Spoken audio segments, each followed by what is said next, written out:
শুভ দুপুর বন্ধুরা, আশা করি সবাই খুব ভালো আছেন। আমিও ভালো আছি। আজকে আমার দুপুরের আয়োজন এটা একটু মুড়িঘণ্ট করেছি কাতলা মাছের মাথা দিয়ে, গোবিন্দভোগ চাল দিয়ে যেটা করা হয় আর কি।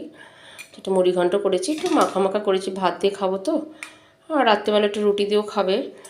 আর করেছি এখানে চিংড়ি মাছ দিয়ে শিমের যে বীজ হয় না সেটা ডাল করেছি, আদা জিরে বাটা দিয়ে কাঁচা লঙ্কা দিয়ে ধনে পাতা দিয়ে ডাল করেছি। এটা আমার শ্বশুরবাড়িতে ভীষণ সবার প্রিয় ছিল।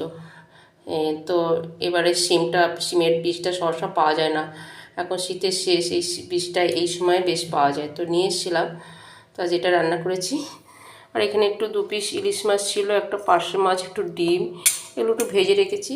আর এই যে আমাদের বাঙালি প্রিয় খাবার ভাত তো আছেই। এই হয়েছে আমার আয়োজন আজকে। তো এই ডাল কে কে পছন্দ করেন অবশ্যই জানাবেন। আর এই মুড়িঘণ্ট কার কার প্রিয় অবশ্যই জানাবেন। তাহলে সবাই ভালো থাকবেন, সুস্থ থাকবেন। নমস্কার।